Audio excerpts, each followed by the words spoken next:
know that to a lot of people. But I hope you leave here with some new piece of information. There's 1,000 and, well, not really, but literally, but there's 1,001 different ways to put leaves down. I'm going to show you how I put mine down, and you can use it in about 4 other different ways. So it's very simple. Oh, Brad. If you pass those around. What he's passing around is wicks. And basically, we wick everything we have. You have to be very careful what you use for a wick. Particularly if you're putting down semis or the minis. You need to use less than a full strand of yarn. I always buy yarn that is 4-ply. You divide them up accordingly. Now some of your bigger plants, once they're big, I use a full piece of yarn. Let me get my notes out. Oh, I'm an old codger. Okay. I have covered the welcome. I'm going to talk a little bit about your medium choices. And this is all going to be in context of putting roots down. Okay? You can use wicking, which takes a light mixture. You don't want it heavy because it'll get real wet too quick. So that's why the wicks are thin. It'll pull a thin amount of water in, but it won't overdo them. Your soilless mix, backtracking a bit. What we use for wicking is about half perlite and half, we use an organic pro mix. It's hard to get, but if you're using other soilless types, use half. If you see that your plants are getting too heavy and too wet, add a little bit more perlite. But half and half is a good mix. For my strips, I go as much as 3 to 1 to 4 to 1. The next thing is your, you can root them in just the soilless mix by themselves. But I don't recommend that for wicking, but you can do it. It tends to rot the leaves a lot of times more than let them root. The third type is perlite. Now a lot of people like to use perlite. You can use it as wicking. Thing with perlite, you have to keep it very wet. Perlite does not absorb, but it will have water around the edge of the perlite, so it will gain moisture. Now, one thing that we all have in our hands, you have to have dirt to grow something that's wrong. African violets, Brett cut some cuttings the other day. I forgot them. They were sitting under a pile of papers in a plastic bag, no light. I found them, and here's little roots going out of each one of them. So sometimes you can have it happen in a plastic bag, or the perlite will work very nicely. Some people use vermiculite. I do not. I tried it. It got too wet and too heavy. Some people use it in their mixes. I do not. Again, for everything that I've found, it's too heavy and too wet. I use perlite. Now, deciding about what method of propagation you want to use, and this is kind of an individual thing. The first thing you want to take and consider is, how much room do I have? Now, for us, Brent's always putting up another rack and taking a piece of furniture out of the living room and put another rack up. But you don't need to sit there. If you are going to wick, you're going to need a little bit bigger area. Space consideration if you're going to do a lot or just a few. Consider that before you decide what choice to make. Your time that you've given yourself to do it is also very important. These need to be kept at a moderate, and I say moderate amount of moisture. Get them too much, they rot, and if you get them dry, I'll tell you what, they will just shrivel up and nothing flat.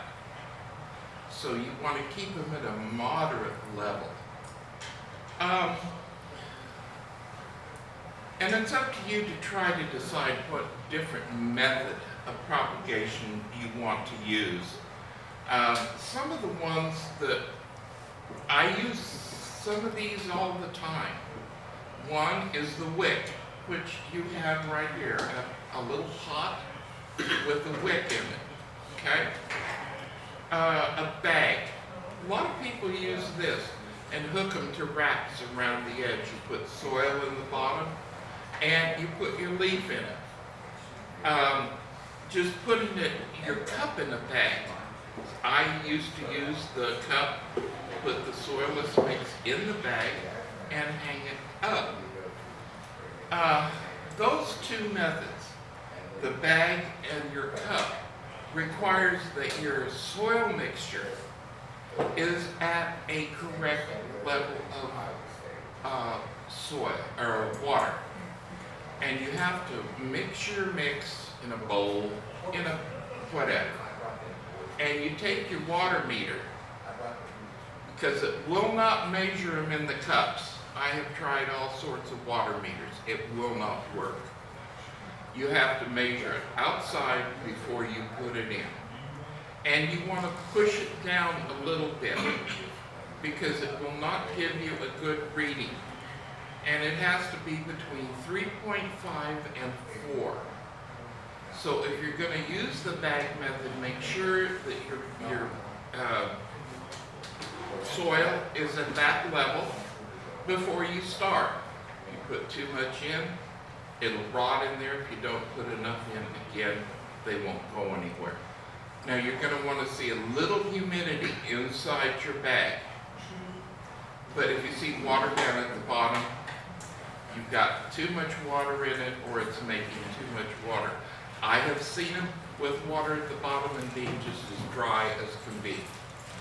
So that's why I have changed my method in the bags to putting a wick in the bottom of the cup. That way it'll be drawing up a little bit of water for you if there is excess down there. And with doing it in a cup or in a bag, you're going to need to check your bags. I neglect them.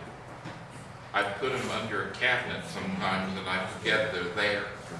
But you need to kind of check them about once a month. Just to check and see that the water levels, and if you water it, don't put any more in than a half a teaspoon. It doesn't take much. Other soil methods, like I've talked about, is perlite. Again, it can be done in a bag, wicking, or however you want it. The thing with it is that to me, your roots tend to be a little bit weaker. They're not quite as strong for the transplant, and I don't like it as well. I've done it just to try it out. The other method is water. You can root an African violet in just plain water. The best thing to do, I think, is to put it in an east window, in a clear container. But don't do what Brent did. I use him as a scapegoat all the time. He put it in and it looked so nice. He put a plastic cover over the top with a hole in it. Well, you know what happened? When it rooted, he couldn't pull that root out because it was such a root ball it wouldn't go through the hole. So we had to cut the plastic to get it out. So you can cover your water with, he likes to use a saran wrap. I use foil. Foil will not hurt him at all. and you can put a little hole in that foil in there and it will hold them up. Okay? And now, if you have questions as I go along, ask me. Don't worry about interrupting me. Okay, now we're going to do some hands-on. In front of you, you're going to see your paper towel. And I'd suggest you make a little clear space in front. And take the 2 sheets of paper and lay them out in front. That'll keep kind of them off the table. And the other one is to wipe your hands on. So I plan ahead because when I do them, it's going to be all over everywhere. In my hair, I don't care where you do it. I'm not. I cook that way too, folks. Cleanliness is the next thing to godliness, as they've always said. Brent screams at me all the time because I don't always do what I'm supposed to. But always disinfect all your instruments. Best thing to use is alcohol. And that doesn't mean just the tip. Disinfect the handle. Wipe your hands with a sanitizer. That way, any kind of airborne, or if you brushed against your plants, it will not transfer into your new leaf.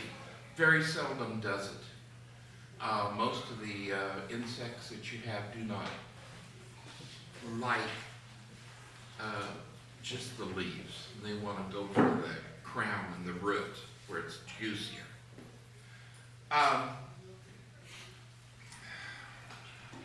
You've all chosen your leaf, and you'll see on there whether it says standard or semi.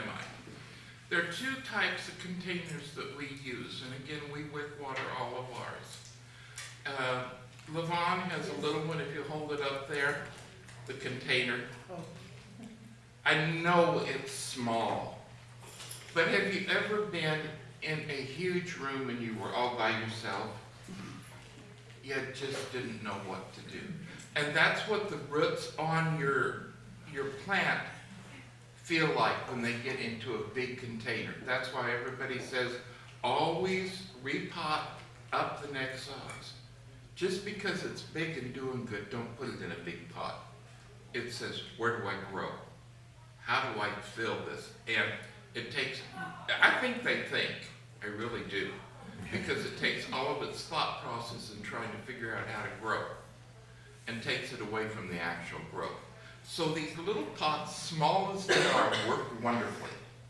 And I'm going to hand this around. Brent can take it around while I'm talking here.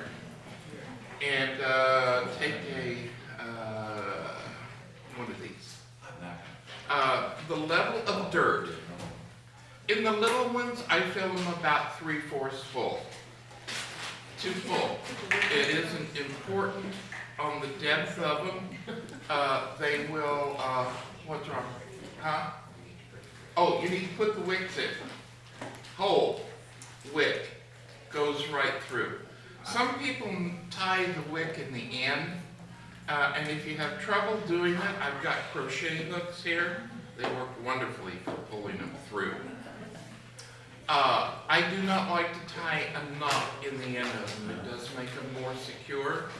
But you need to pull it up to where you have, about 2 inches to 3 inches of tail. And then wrap the yarn or whatever medium you are around the bottom. If you put it up the side, I've seen, and I think you talked about this before, that it will be wet, the wick, but the pot will be dry. If you have it at the bottom, it tends to go up. So that's why I always curl them in the bottom rather than tie them up. And then you put the dirt in on the little ones, and you tap it down just a little bit. Now there are different ideas on how much dirt to put in your bigger cups. I know Stephanie uses just barely any dirt in hers. I used to use them almost full. It worked, but again they got a little confused.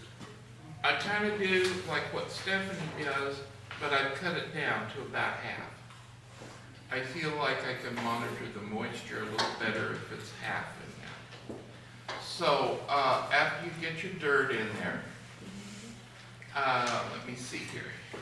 I've got some X-Acto knives here.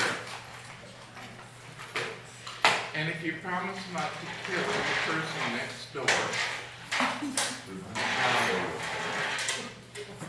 let me see. This is a good one. It's been used. Try to share it at one table or two. I will explain what we're going to do here in a minute.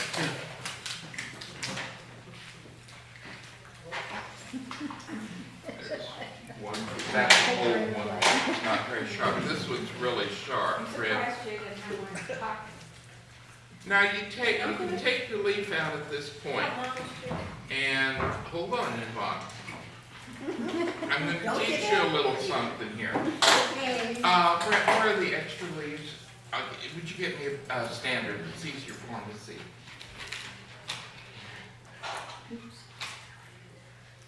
Just one over there.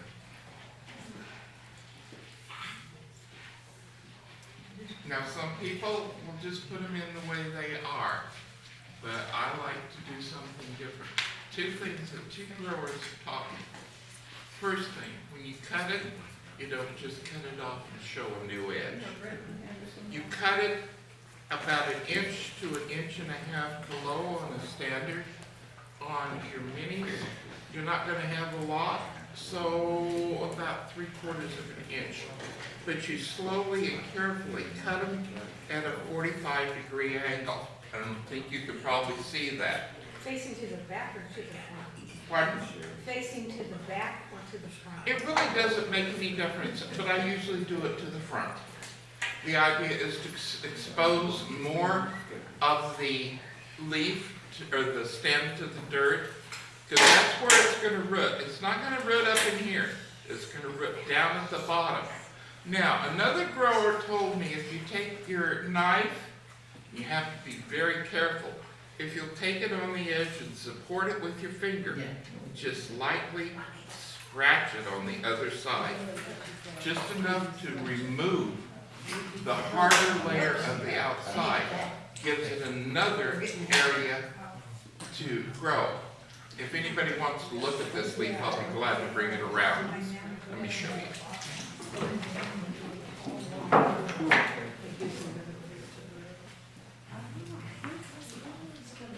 See how I just barely scratched it? It opens it up for more on the side. Oh, there? Yeah. To give it more area to root.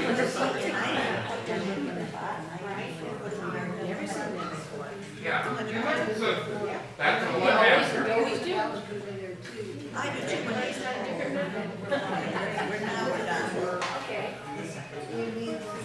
I'm not going to say it's necessary to scratch it, but I've found better results.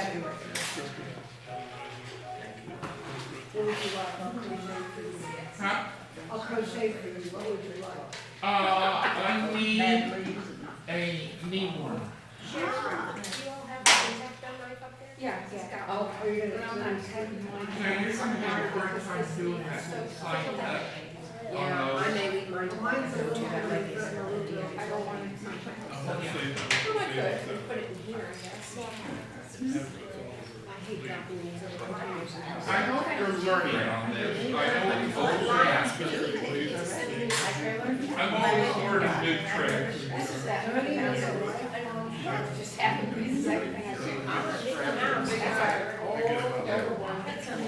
Thank you.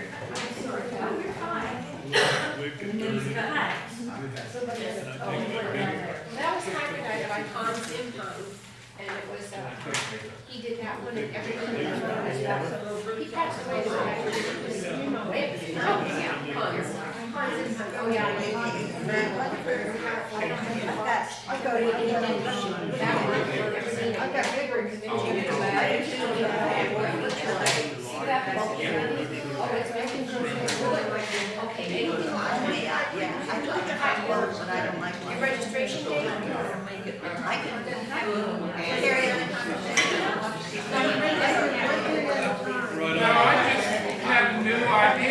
are given to me by It Donna. might not be, Another way to cut the end, and like she said, this is for your big leaf plants, to cut them to a point.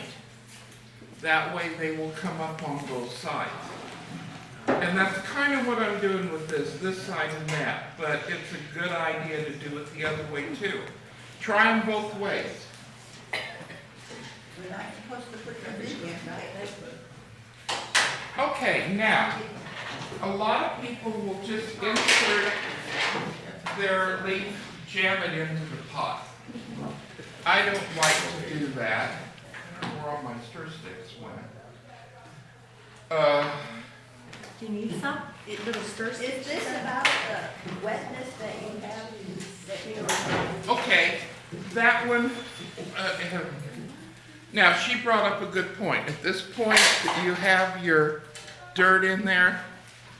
Now, if you're just gonna put it in a little pan and water it from the bottom, you don't need to worry about the moisture in it. I do like to wet them, and I'm not gonna take the time to wet them today. But I like to wet it, and then you take a stir stick or something. This is crochet hook. And you make a little hole in it, put it in, and then press it down around the edge so that all of your dirt is making contact with your leaf. It doesn't do any good to put it in a hole and there's air all the way around it. Just like planting a tree. You fill the dirt in around it. Okay? Yeah, you can use any kind of water. I brought stir sticks. What happened to them? But here, there's a lot of crochet hooks in here.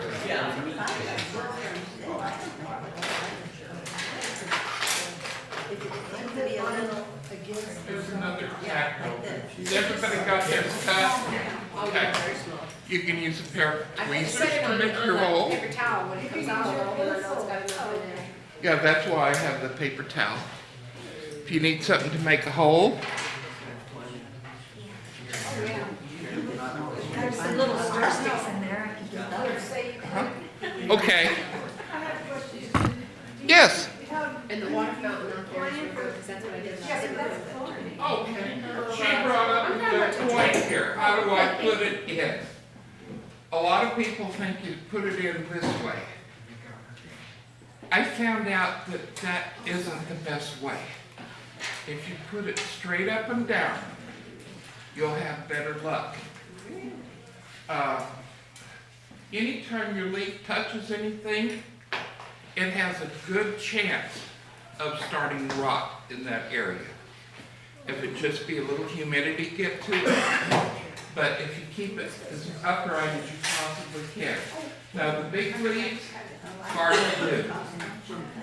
Some people take their leaves and cut them at an angle on the top. I don't like to do that for wicking. And the other thing that you can do on big leaves that are really big, hard to manage, you can cut the top third of it I off don't know if I've done anything or. and pop that down into the ground. And they will come up. They're a little slower than the others, but they'll come up. And they produce out just as many plants. Now, is everybody getting theirs in? I have a question. Sure. Is the leaf, the bottom of it, supposed to touch the dirt? It can touch, it doesn't have to. It doesn't hurt if it does.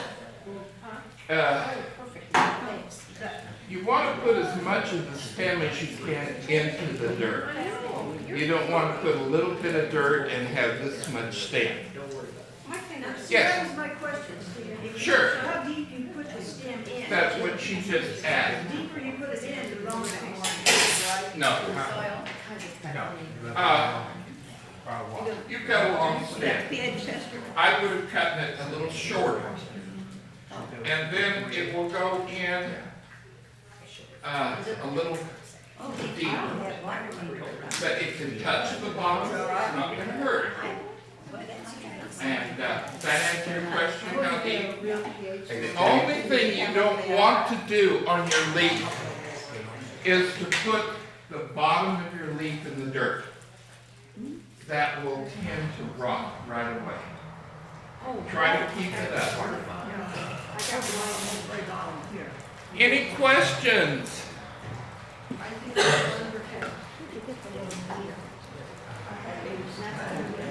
One thing I didn't cover, chimeras. Yeah, you can. No, you cannot take a chimera leaf and root it. You can, but you will not come out with a plant that usually blooms true. You'll have a plant, but when they bloom, they put out a blossom stem, and those can be rooted. And a good blossom stem should have leaves on both sides, and you want to get rid, this one I haven't cleaned up. You want to get everything off of it. Now correct me, because you do this all the time. In the center of the blossom stem, there's usually a little leaf or something. Do you cut that out too, or just the? I don't do this a lot. We leave the bracts Pardon? on. We leave the bracts on. Yeah. The side of the- And what about in the center?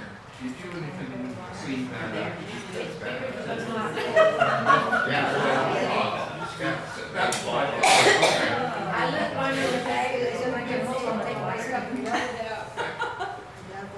This is a gentleman that knows about the, starting them with the blossom.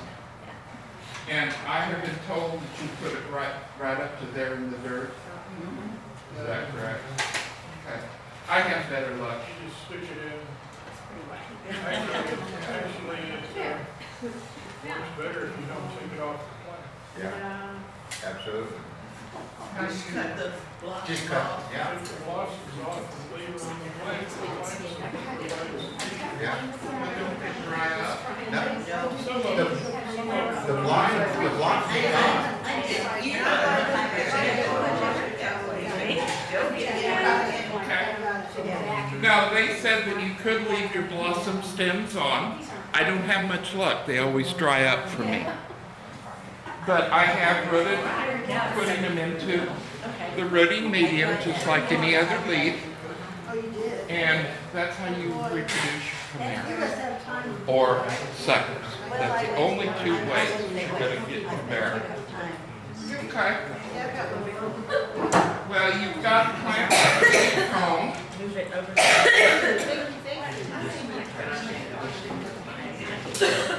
Any questions?